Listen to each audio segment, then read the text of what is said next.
Newankubadde bangi nnyo mu gavumenti ya General Museveni mu kaseera kano abagamba nti Robert Kyagulanyi Ssentamu awamu n'ekisinde kye ekya National Unity Platform tewaliiwo kye bakola era in fact baabuzaabuzibwa oba bakozesebwa, naye ate tuli mu kulaba nti bukyanga tulaba opposition mu ggwanga erya Uganda tewaliiwo opposition yatadde ku bunkenke gavumenti ya General Yoweri Kaguta Museveni nga opposition mu kaseera kano ekulemberwamu Robert Kyagulanyi Ssentamu. Ate kino tekitegeeza nti nno tuli mu kuyisa amaaso mu bantu nga Dr. Kizza Besigye kubanga be bamu ku abo abaali munda abaategeera enkola ya General Yoweri Kaguta Museveni era ne batandika okubanga bamuwakanya okusinziira ku biki bye baalowooza ne be bategeerako nti agenda kukola. Naye ate Robert Kyagulanyi Ssentamu n'ekibiina ekya National Unity Platform balina ekinyusi ekirala kye basobodde okuteeka mu opposition eno nga kaakati ereka General Yoweri Kaguta Museveni ne gavumenti ye nga bafumbya miyagi. General Museveni mu kaseera kano ensonga zirabika okuba nga zimutabuseeko. Lwaki? Ekyokulabirako ekisooka y'ebbaluwa gye yavuddeyo okuwandiika olunaku olw'ejjo. Mu bbaluwa eno ng'agenda mu maaso okwegaana sovereignty bill by'agamba nti okusinziira ku ebyo ebiri mu kulabikako ku mikutu emitimbagano bannayuganda bye bakubirako kerere ye si byebyo bye yayagala okuleetawo. Bye yayagala okuleetawo byebyo bajjajjaffe okuva mu myaka gya 1900 abaagala Afrika abalwanira ssemazinga wa Afrika obutayingirirwa bazungu obutayingirira ba colonialists bye baali balwanirira. Era General Museveni n'ategeeza nti alina ne be yalagidde mbagirawo Government Chief Whip Honorable Hamson Obuwa awamu ne bassentebe b'obukiiko obwa palamenti bekikwatako babeere nga bakola enkyukakyuka mu bwangu. Ekyo nno nakyo kikyamu era kino kyayongedde okutulaga nti General Museveni tateeka kitiibwa yadde mu kitongole ekya palamenti. Kino tubadde tukimanyi wabula buli kaseera ayongera okukiraga awamu n'okukikakasa. Akati nno ebbago lino eno General Museveni teyavuddeyo kuliggyawo lyonna okusinziira nti no bannayuganda bagenze maaso okuliwakanya nedda, wabula yavuddeyo n'ategeeza nti bwe kituuka ku nsonga ez'ebyenfuna, ensonga eza bizinesi, okuyingira kw'ensimbi mu Uganda na butya akatale we kakola, ebbago lino teririna kukwata ku ludda olwo. Naye ate we kituuka ku nsonga ez'ebyobufuzi mu ggwanga, General Museveni agamba nti ebbago lino lirina okukakasa nti omuntu yenna abeere ng'ayitira mu bigambo, abeere nga ayitira mu bikolwa oba mu nsimbi oba influence yonna yonna ey'ekika kyonna talina kuyingirira butya Uganda bw'ekwasaganya bintu byayo naddala mu policy decision making. Ekitegeeza nti General Yoweri Kaguta Museveni yavuddeyo n'atulaga butereevu nti ebbago lino liri political. Ku nsonga ez'ebyobufuzi Mwami Museveni agamba nti tagenda kuzannyirawo, wabula lwaki ebbago lino yalireese? Nga bwe nkutegeezezza nti omugigi guno ogwa opposition ogukulemberwamu Robert Kyagulanyi Ssentamu gulina ekinyuso ekipya gwe kireese. Okumala ebbanga n'ebbanga tulabye ba opposition leaders abawererako ddala okusingira ddala nga basinziira wano mu ggwanga erya Uganda.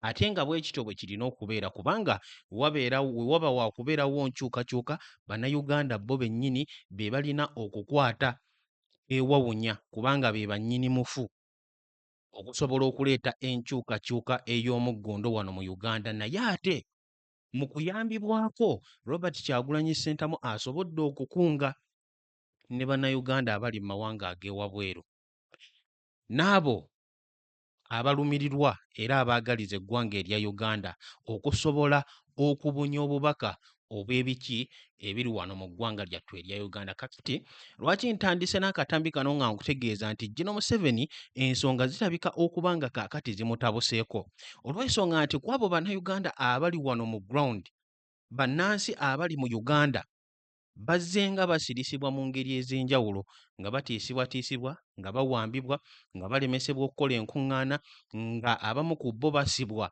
ne buli kati tekimanyikiddwa oba banaavaayo oba nedda, abalala ne bawambibwa ne babuzibwawo, ate abalala ne bafiirwa n'obulamu bwabwe nga kw'otadde n'abo abalekeddwa obulemu.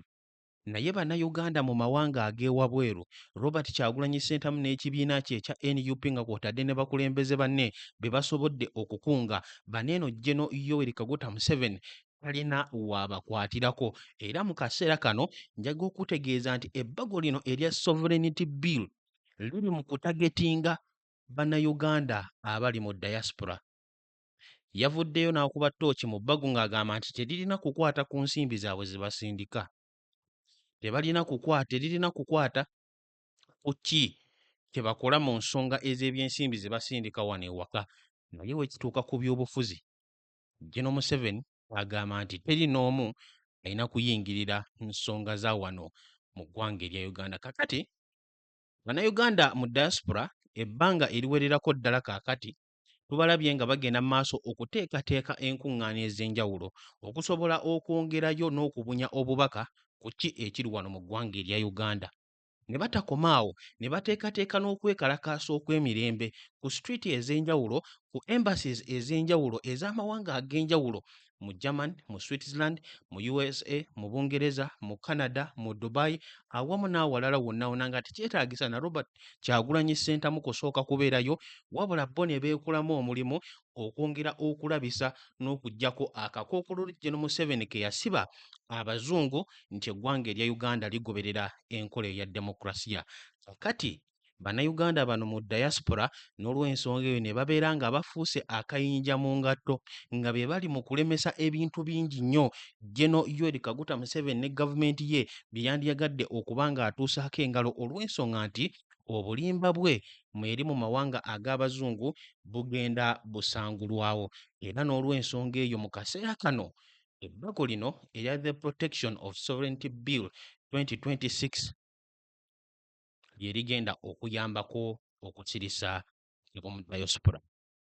Kakati kino bannayuganda mu diaspora baakitegedde era baatandise dda okukola enteekateeka okulaba nti basobola okuteekawo okwekalakaasa okw'enjawulo ng'olunaku olwaleero lwennyini nnyini lwe lugenda okubeera olusooka wali eri mu ggwanga erya Amerika mu kwekalakaasa kwe bateeseteese era nga diaspora team leader waabwe omukulu Dr. Daniel Kawuma ng'asinziira wali eri ku mikutu gye emigattabantu asobodde okuteekayo obubaka ng'agenda mu maaso okulangirira ensonga eno.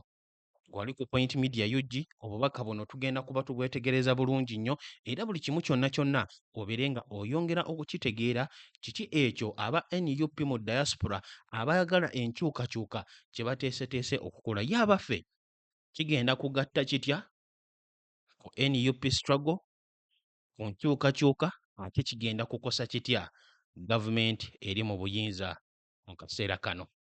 Beera mugumiikiriza buli kimu kyonna kyonna ogenda kuba oyongera okukitegeera n'okukifunako obubaka wano ku mukutu gwaffe ogwa Point Media UG. Wabula nga tetunnagenda wala nnyo, nnyongera okwebaza omutonzi atusobozesezza okuba ng'ate twamazeeko omwezi ogwokuna era bwetu ne tubeera nga tuyingira mu mwezi ogwokutaano. Olunaku olwaleero lwakutaano ennaku z'omwezi lumu, tuli mu mwezi gwakutaano kaakati omwaka 2026.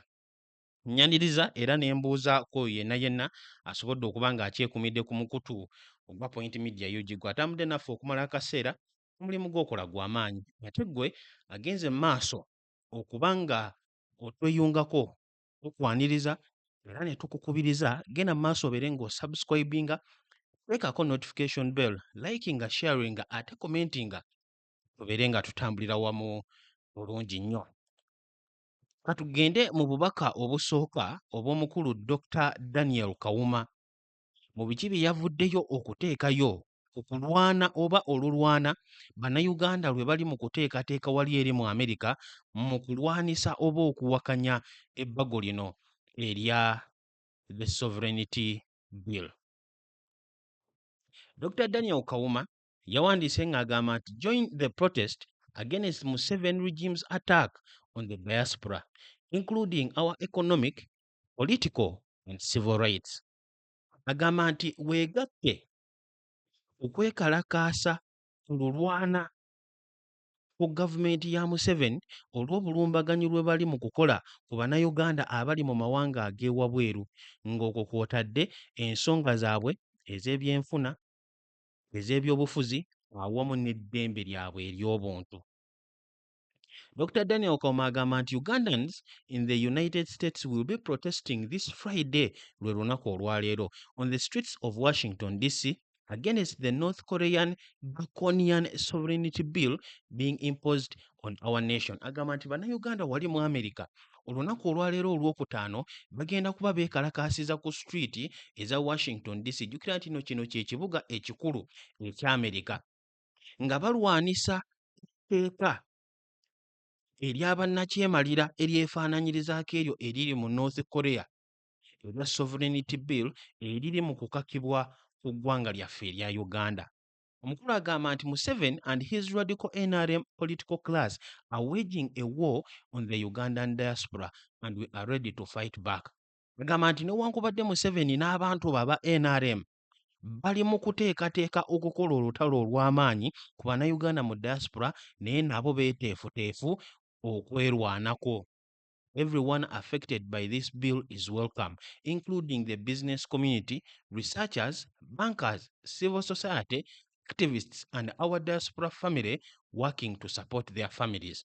Agamba nti eri oyo yenna ebbago lino gwe ligenda okukosa ayanirizibwa okwegatta ku kwekalakaasa kuno nga kw'otadde abo abakola bizinensi zaabwe ebyobusuubuzi, abo abanoonyereza, abo abali mu bya bbanka, abantu ba bulijjo, abalwanyirizi b'eddembe, awamu n'oyo yenna ali mu diaspora akola ennyo okusobola okusapootinga oba okuyambako famire ye. This bill has drawn universal condemnation from every sector of society, which begs the question, what are the motives of the people who drafted it? Agamba nti ebbago lino livumiriddwa okwetooloola ensi yonna okuva mu buli sekita y'abantu, ekintu ekireetawo ekibuuzo nti ddala ebigendererwa by'abo abadraftinze ebbago lino bye biriwa. Even Bank of Uganda, which manages the country fiscal health, does not want the bill and testified that it will be harmful to the economy. Ne Bank of Uganda nga eno yekwasaganya ebyenfuna by'eggwanga nayo teyagala bbago lino era yavudde nayo neewa obujulizi nti lijja kuba lya bulabe eri ebyenfuna by'eggwanga. We protest against the Museveni regime's sovereignty destructions and urge them to release all political prisoners and the DR forms they are still hiding. See you in Washington, D.C. on Friday. More details to follow. In solidarity, Dr. Daniel Kawuma, NOP leader. Agamba nti bali mu kugaana era beewala okubuzaabuzibwa kwa Mwami Museveni nga ayitira mu the protection of sovereignty bill nga yeewala okuta abasibe ab'ebyobufuzi abaasibwa awamu nga yeewala n'okuta DR forms okwali obululu mu kalulu akaggwa. Bw'atyo n'ategeeza nti buli omu yenna amulindiridde okumulaba mu Washington, D.C. wali eri mu ggwanga eri Amerika okwekalakaasa kuno gye kugenda okubeera. Kaakati nno okusinziira ku bubaka obuli ku posita eno kiraga nti meet and greet with the president. Tegeeza nti ne Robert Kyagulanyi Ssentamu, pulezidenti w'ekibiina kya NUP, asuubirwa okubeerayo. Lugenda kubeera lunaku lwa leero ku ssaawa 4 ez'okumakya ez'omu ggwanga erya Amerika. Oyo y'omukulu Dr. Daniel Kawuma, NUP Diaspora Team Leader, wali eri mu mawanga ag'ewabweru. Mu kiseera kye kimu nina akatambi ke njagala okuwulizaako ggwe ali ku Point Media UG. Akatambi kano ka munnayuganda wali eri mu diaspora era ng'agenda mu maaso okunnyonnyola butya nga bo bannayuganda wali eri wabweru bwe bawulira ku bbago lino era na butya bwe baliraba. Nga kusaba wuliriza maaso ku lutimbe okutukuwawule obeere ng'otegeera ensonga gye ngezaako okunnyonnyola. Ebbago lino okusinziira nti nno aba diaspora bali wala okuva ku kutiisatiisa kuno okwa bulijjo gavumenti ya Mwami Museveni kwetera okukola ku bannayuganda abali ku ground wano mu ggwanga. Bwe kityo ne kibeera nga kaakati eyagala kuteekawo tteeka nga lijja gufuula musango eri ggwe munnayuganda ali wano akolagana n'abamawanga ag'ewabweru kasita oba nga oli mu kwengeejinga mu nsonga za politics eziwakanya policies gavumenti ya General Museveni zeegenda mu maaso okuteekawo.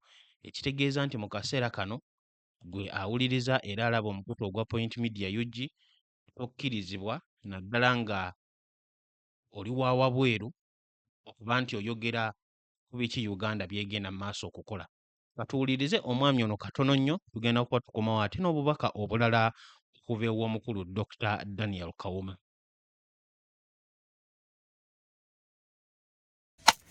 Yes, we have all seen the Protection of Sovereignty Bill, which Uganda is hell-bent on passing. But I wanted to share this little message with you. Yes, we have all seen the Protection of Sovereignty Bill, which is in offing, which the government of Uganda is hell-bent on passing. But I wanted to share this little message with Ugandans, especially those in the diaspora. Why? Because we happen to be the main targets of this law. Because Mr. Museveni thinks that he has been able to subdue voices of dissent in Uganda, and the only voices that he has not been able to subdue are the voices of oppressed Ugandans in the diaspora. Through numerous activities, we've been able to bring to a light the atrocities that Mr. Museveni continues to inflict on the people of Uganda. Activities like protests, petitions, and of course engaging in numerous stakeholders internationally to help to bring to account perpetrators of human rights violations, to help to bring to account perpetrators of corruption. And of course those activities have not all been in vain. We've seen some fruits out of them, even though we'd love to see more success on them. We've seen sanctions against Abe Kandiho, we've seen sanctions against Peter Hereru, we've seen sanctions against Kale Kaihura, we've seen sanctions against the Speaker of Parliament, Anita Among. Of course, we are still calling for more sanctions, especially against Museveni himself and his son, Muhoozi Kainerugaba. And of course, these activities have been frustrating Mr. Museveni. And that's why he's coming up with a concoction of laws to try and curtail our voices here in the diaspora. When you look at this bill aims to strip us of our citizenship. This bill aims to strip us of our identity. The moment you take that flight and leave the Ugandan airspace, you cease to be a Ugandan. Even your family member, your relative, your children, your friends that you have left in Uganda, if you are going to support them monetary-wise, they are going to be deemed as agents of the foreigner. Imagine being called a foreigner in a foreign land and go be a foreigner in your own land. If you are going to send your family member money, whether it is for school fees, whether it is for family support, they are going to be now agents of a foreigner. And they will need permission from the Minister of Internal Affairs to be able to access that family support. Mr. Museveni is paranoid. And of course, we want to thank numerous stakeholders that have come on board to condemn and reject this bill in its entirety. We need to thank civil society organizations, political parties across the board, religious leaders, cultural leaders, and so on and so forth, because this bill is not just bad for the opposition, it is bad for everybody, including those that support NRM. Because once this bill becomes a law, everybody is going to be a victim of this law. Mr. Museveni is so paranoid that he is willing to strip Ugandans of their identity. Our identity is not granted by the state. Our identity is hereditary. That is who we are. How can you be called a foreigner in a foreign land and also go be a foreigner in your own land? So, my clarion call to Ugandans of goodwill, irrespective of your political affiliations, irrespective of our differences in ethnicity, religion, and so on and so forth. Our clarion call is for us to come out and add our voices on numerous voices that have rejected this bill in its entirety. Let us go out there and protest. Those who can protest, protest. Those who can protest physically, protest physically. Those who can protest online, protest online. Those who can write petitions, write those petitions. Let us add our voices on numerous voices that are mounting against this bill. And we want to thank the Bank of Uganda. It came out yesterday and clarified this bill is not only going to be bad against the people of Uganda, but it's also going to bring a dent on our economy. Mr. Museveni is so paranoid and blinded with power that he's willing to bring a dent on our economy. The government of Uganda collects $2.5 billion through remittances from Ugandans in the diaspora. That is about 2.5% of our GDP. And he's willing to compromise that. He's willing to bring a dent on that because of his hunger on the power. We want to thank the World Bank that came out and also added its voice in condemnation of this bill. We cannot afford, fellow Ugandans in the diaspora, we cannot afford to be silent on this law. We cannot afford to be on the bad side of history. Let us add our voices. Let us put more pressure on this government. Let this government know that the people actually have the power. This might be the beginning of the resistance. If there is any spark that we've been waiting for, it is right here. It is right here. Let us use this as an opportunity to advance our struggle. Let us use this as an opportunity, of course, to bring on board many stakeholders to continue putting more pressure on the government of Uganda to stop oppressing the people of Uganda by using oppressive laws. This is even worse than the UPDF Amendment Act. So, we cannot afford to be silent in a time like this. We cannot afford to be silent at a time when our identity is being taken away from us. Museveni has no right whatsoever to take our identity from us. Our identity is not granted by the state. Our identity is hereditary. And that is asserted by our constitution. So therefore, my clarion call is for us to come out and add our voices. Those who can tweet about this, let us tweet them. Those who can share this message in different languages, let us share those messages. Let us make sure that there is enough pressure, there is more pressure against the government of Uganda so that they can take this bill to the bin where it belongs. For God and my country.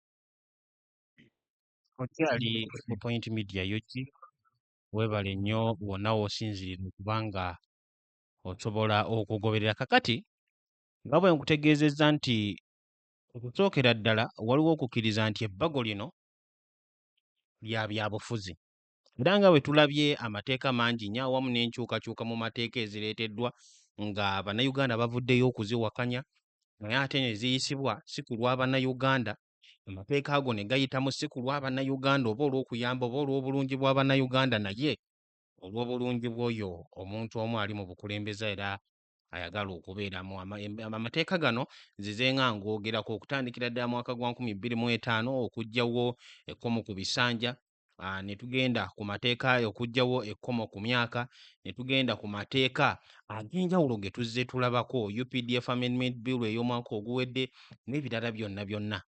Kati diaspora ye main target ey'ebbago lino.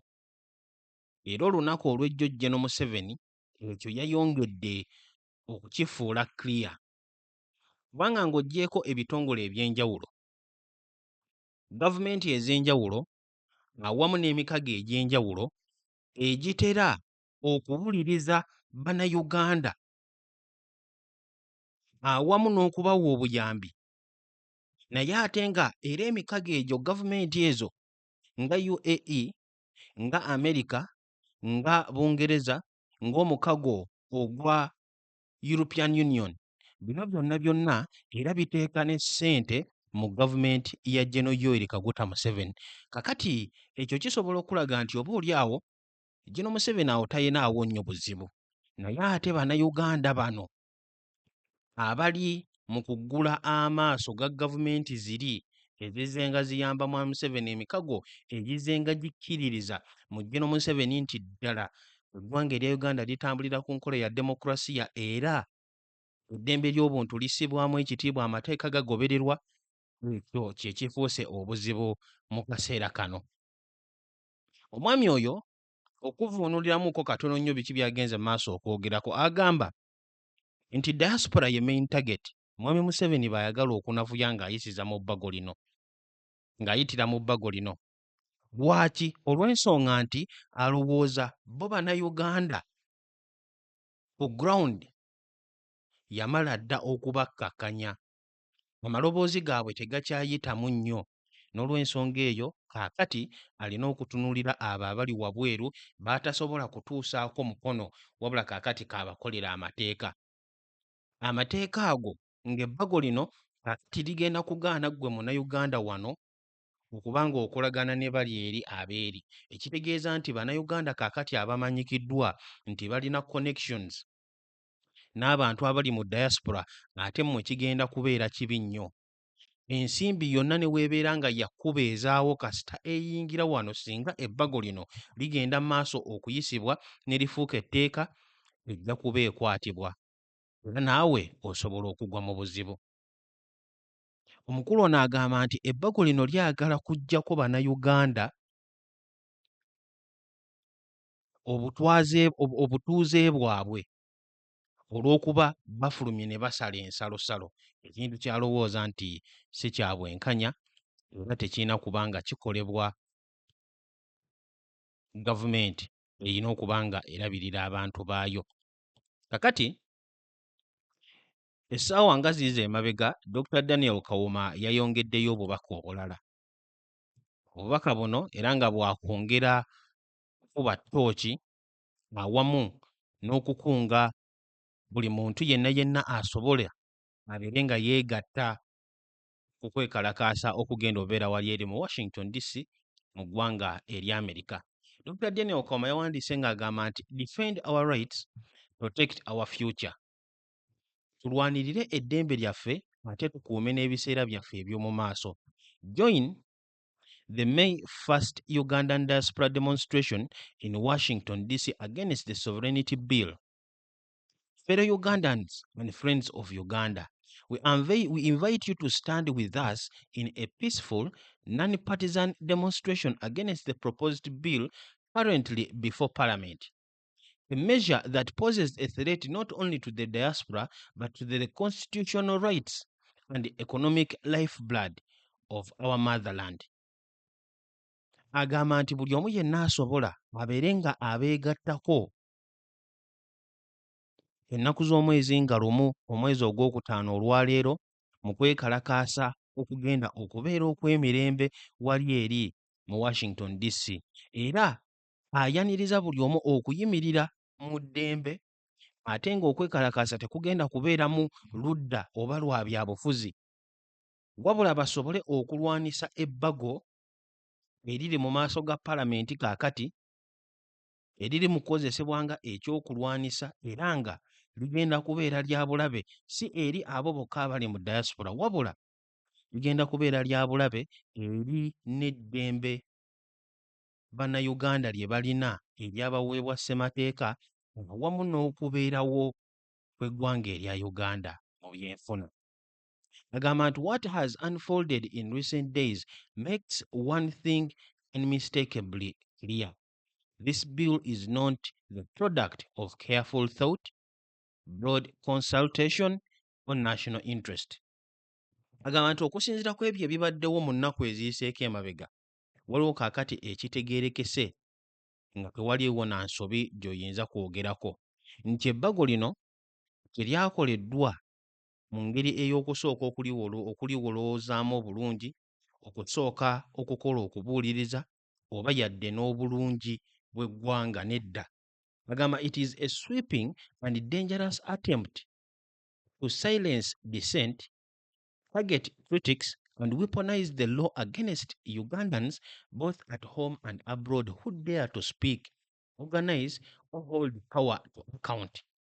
Agamba nti ebbago lino lya bulabe era kugezaako okusirisa amaloboozi agawakana, kutagetinga abo abavumirira gavumenti eno, era ligenda kukozesebwa nga kyakulwanisa ku bannayuganda abali ewaka nga kw'otadde n'abo abali mu mawanga ag'ewabweru nga bagezaako okuvaayo okwogera, okuteekateeka oba okusobola okulaba nti abo abali mu buyinza batuukiriza obuvunaanyizibwa bwabwe. Agamba nti at its core, this legislation seeks to label legitimate civil engagement, research, advocacy, remittances, and public discourse as subversive or foreign interference. Agamba nti ku mutima gw'ebbago lino lyagala okufuula abantu aba bulijjo ng'ate bayitira mu mateeka okusobola okukola risaaki, okusobola okubunya obubaka obw'enkyukakyuka nga bayingiza n'ensimbi mu Uganda nga obuzibu eri eggwanga era nga abali mu kukola ebikolwa ebirwanisa n'okuyeekera gavumenti oba nga abagwira abagezaako okuyingirira ensonga za Uganda. Foreign interference. Its reach is vast and indiscriminate. It strips Ugandans in the diaspora of their citizenship, branding them foreigners. It threatens investors, civil society organizations, faith institutions, researchers, and the millions of Ugandans in the diaspora whose contributions sustain families and communities across the country. Agamba nti ebbago lino lituuka buli wamu era ligenda kuba likosa buli omu kubanga okusookera ddala gwe munnayuganda ali mu ggwanga ery'ewabweru likuggyako obutuuze bwo ne likuteekako okubeera omugwira. Litiisatiisa abo abandisize ensimbi mu Uganda, litiisatiisa ab'ebitongole ebya nnakyewa eby'abantu ba bulijjo abalwanirira eddembe lyabwe, ne litiisatiisa ebitongole eby'amaddiini abo abakola research awamu n'enkumi z'Abannayuganda mu mawanga ag'ewabweru abakola ennyo okusobola okubaako ne ke basindikira famire zaabwe awamu n'ebitundu mwe bava okwetooloola eggwanga erya Uganda. Agamba let us be clear, being in diaspora does not make anyone less Ugandan. Kino tukitegeere bulungi, okubeera nga oli wabweru w'eggwanga erya Uganda tekikufuula kubanga toli munnayuganda mu ngeri emu oba endala. The right to participate in the political, social and economic life of our country does not end at the border. Era agamba nti olukusa olw'okwenyiga n'okwetaba mu nsonga ez'ebyobufuzi, ebyenfuna awamu n'okubeerawo kw'eggwanga lyaffe, obuyinza obwo oba eddembe eryo terikoma ku nsalosalo. We refuse to accept a future where remittances criminalized, where free speech is recast as economic sabotage, and where citizens are forced to seek permission from a minister to support their own families or speak out against government policies. Dr. Daniel Kawuma agamba nti bagaana ekyokukkiriza ebiseera eby'omu maaso nga ensimbi ze bandisindise mu Uganda gugenda kuba gufuuka musango nga bwe bandiyogeredde okuvaayo okwogera ki kye balowooza ne kye bawulira, ekyo gavumenti ekirabanga okutataaganya ebyenfuna by'eggwanga nga ne bannansi bennyini bakakibwa okusooka okusaba olukusa okuva ewa minisita okusobola okubeezaawo n'okuwagira ab'eŋŋanda zaabwe oba yadde n'okuvaayo okwogera policies oba enkola ya gavumenti. Agamba nti join us mutwegatte ku Friday May nga 2026 ku ssaawa 4. Meeting point egenda kubeera US Department of State, Washington DC, 2201 Fee Street, NW, Washington DC 20520. We will then proceed to Embassy of Uganda, 5911 16th Street, NW, Washington DC 20011. Together, we will send a clear and unified message. This bill must not pass. Uganda's constitution must be upheld. The rights and the dignity of all Ugandans, wherever they reside, must be protected. We call on all Ugandans to contact their members of parliament and demand the rejection of this legislation. Let's stand up in Washington, D.C. on Friday in solidarity. Dr. Daniel Kawuma. Omukulu agamba nti bagenda kusooka kutambulira oba kwekalakaasiza ku Department of State ya America weeri ate oluvannyuma bagende ku Embassy ya Uganda esangibwa mu America era eno bonna wamu gye bajja okusindika obubaka obulikkiri ate obwawamu. Ebbago lino teririna kuyisibwa. Ssemateeka wa Uganda alina okukuumibwa. Eddembe nga kw'otadde n'ekitiibwa ky'Abannayuganda bonna yonna gye babeera birina okukuumibwa. Era n'akuba omulanga eri Bannayuganda bonna babeere nga batuukirira n'ababaka bwabwe aba Parliament nga babagamba bababanja nti bagaane ebbago lino lireme kuyisibwa. Era ekipande bwe kiti ne bakiteekayo nga bagamba nti Uganda Sovereignty Bill Walk and Protest. Our country, our future, our voice. We are all going to be affected. Aba NUP ensonga eno bagitaddemu maanyi era nabo basazeewo kuzza muliro. Bagamba nti tebagenda kumala gasirika, tebagenda kumala gagumiikiriza kulaba nga ensonga zibanyigiriza ate nga bo tebalina kye bakozeewo kwerwanako. Kakati nga mmaliriza nga bwe nkutegeezezzaako nti General Yoweri Kaguta Museveni olunaku olw'ejjo yavuddeyo n'awandiika, wabula mu bbaluwa ye eyo ekifo ky'okuba nga etutegeezaako nti ddala ye si yali emabega, erina ebirala bye yayongedde okukakasa. Ekisookera ddala kye nkutegeezezzaako eky'okuba nti gavumenti ye evaayo okubaako n'ebyeyiso oba n'ebyekola ate ye oluvannyuma n'abeera nga ajja ng'omununuzi agenda okutaasa Bannayuganda. Ye ebbago yali egaanye n'ebiririmu, agamba nti waliwo abaalyonoonye ne bateekamu ebintu byabwe ye by'atakkiririzaamu. Kaakati ab'omukutu ogwa The Observer balina obubaka obusoomooza oba obuli sarcastic, bakivuunula batya mu lulimi olwaffe wano, okubeera nga oli sarcastic, kandabe wano eno kitegeeza ki? Okubeera nga oli sarcastic kitegeeza nti by'oyogera tobitegeeza naye obyogera mu ngeri ey'okugezaako okukola katemba. Being sarcastic obeera oli mu kusaagirira, y'engeri ennyangu gye nnyinza okkikuvuunulira. Kakati wuliriza aba The Observer kye baagambye. Baagambye nti so the president proposes his beautiful bill.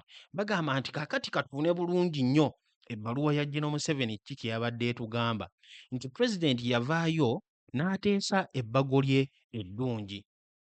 Somehow this beautiful bill is hijacked by a cabinet that sits every Monday at his official residence. Kyokka ate mu ngeri emu oba endala ebbago lye lino eddungi lye yaleeta ate ne liwambibwa kabineeti ye yennyini etuula buli lunaku olwa Monday mu maka ge agali official. And these cabinet meetings are chaired by the president or his delegate.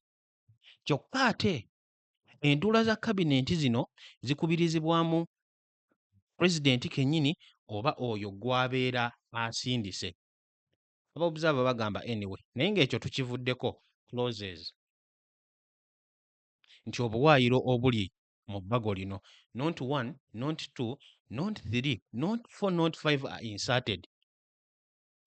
Nti obuwaayiro obwateereddwamu si kamu si bubiri si busatu si buna, wabula bwateekeddwamu. The Attorney General, a member of cabinet directly appointed by the president and the government's designated legal advisor, somehow sees all this. Ab'Observer bagamba nti nga Mwami Museveni amaze okuleeta ebbago lye eddungi, ba kabineti baaliwambye ne bateekamu obuwaayiro bwabwe si kamu si bubiri si busatu si buna, obuwererako ddala. Ssaabawolereza wa gavumenti nga naye ali ku kabineti era nga pulezidenti kennyini y'amulonda era nga y'alina okuwabula gavumenti ku nsonga z'amateeka, bino byonna n'abiraba naye n'atabikwatako. And advises that the bill be sent to the Ministry of Finance, for which the president is the official minister, obtain the mandatory certificate of financial implications. Wabula Attorney General ng'amaze okulaba ebbago lino ye yawabudde buwabuzi nti lisindikibwe okugenda mu Ministry of Finance ate ng'eno kimanyikiddwa nti President ye Financial Minister, ye Official Minister, ye mutongole, wabula ne lisindikibwayo okufuna mandatory certificate ey'ebiki ebiyinza okulivaamu bwe kituuka ku nsonga ez'ebyensimbi. The Ministry of Finance duly issues the certificate of financial implications. Ministry of Finance n'eriyisaawo n'eriwa certificate. And the bill, now laden with all the smuggled in clauses, is tabled by the Minister of State for Internal Affairs, another direct appointee and its member of cabinet. Oluvannyuma ebbago nga lirimu obuwaayiro bwonna bwonna obwo obwaliteereddwamu nga liwambiddwa, Minister of State for Internal Affairs n'avaayo n'alisoma ku fulo ya Parliament kyokka ng'ate jjukira nti naye President yamulonda era member wa cabinet. It is tabled in a parliament whose speaker swears to follow and fall in the name of the president, his son and the daughters. Uliriza ab'obusaafa bagamba nti etteeka lino oba ebbago General Museveni lyagamba nti nno lyamuwambiddwako era nga baminisita be baaliwambye.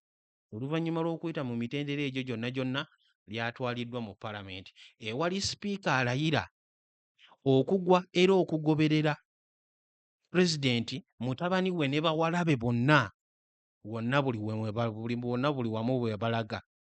Your cabinet is present, your attorney general is present. Obusaafa bagamba nti ddala mu butuufu nga kabineti yo eweeri era ensonga zino ezirimu ne attorney general wo ng'omulina, ebbago lino baalikuwambyeko batya.